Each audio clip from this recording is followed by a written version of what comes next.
Hunger is Minnesota's largest solvable problem.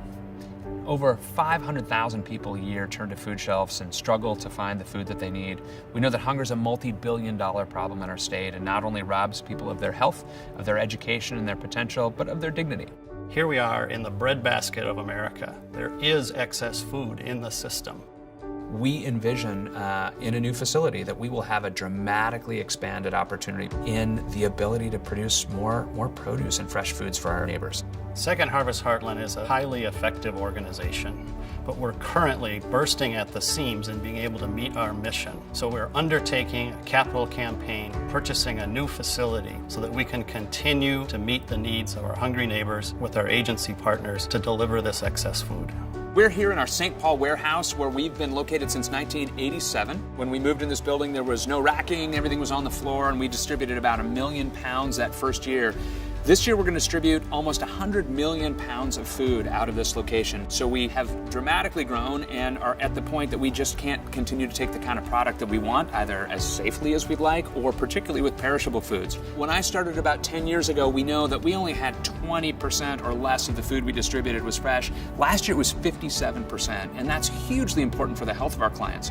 One of the challenges over that time is that over the course of those changes, we've had a huge increase in demand for refrigeration and freezing. So this is our current cooler, and what you won't see is tonight this will completely fill up with food that we have rescued from grocery stores. Overnight we will have our team pack that onto trucks so it's ready to be distributed tomorrow morning. 8% of our footprint is refrigerated, almost 30% of the food we distributed is fresh, and that's a huge mismatch that we have to correct in our new facility. So that's one of the things that we're looking forward to in a new facility, to have refrigerated dock space. We know that we're going to need more space to be more efficient. Right now, above our dock doors, we have a huge amount of product in which almost every cubic foot of our warehouse space is utilized. So certainly a key piece of our work is the focus on efficiency that we have at Second Harvest Heartland and also our scale. We're able to put our growth to work to make every dollar stretch a little bit further for our neighbors.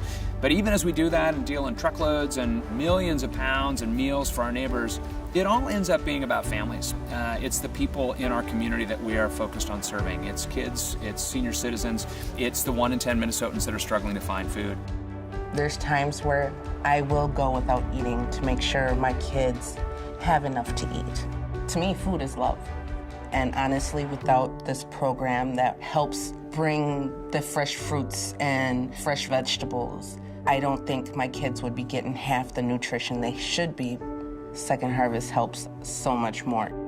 $1 that goes to Second Harvest means you're for feeding children. Second Harvest Heartland is also, I mean, not only are they prescient, not only are they hardworking, but they're actually looking far enough downstream and considering all the options. When it comes to hunger in America, and you can't talk about hunger without talking about food waste, and you start talking about practical, real life examples of how we can change the system, Second Harvest Heartland excels at that. They see their service as being one that is to benefit all Minnesotans. And those are the types of people that I like to be aligned with. They get things done. They solve problems. So welcome to the future home of Second Harvest Heartland. We're standing in our new building, which, as you can tell right now, is a blank canvas for us to bring our programs, our people, our volunteers. So if you can imagine, we will be looking over my left shoulder at our future volunteer center, in which we will be able to house over 50,000 volunteers a year to help us in produce, to help us put to work pack boxes, pack backpack programs for children. We'll also be filling this up with racking from floor to ceiling to make sure that we're filled with the right kinds of products that our neighbors need. We'll have expanded refrigeration and freezing. Last year, we distributed 100 million servings of fresh fruits and vegetables. We hope to be able to double that number in the next 5 years in this facility. This particular project, this building, is going to be ground zero of making sure that we can live in a community without hunger. For the kids, for the senior citizens, for their caregivers, it's really about making sure that we're helping people thrive.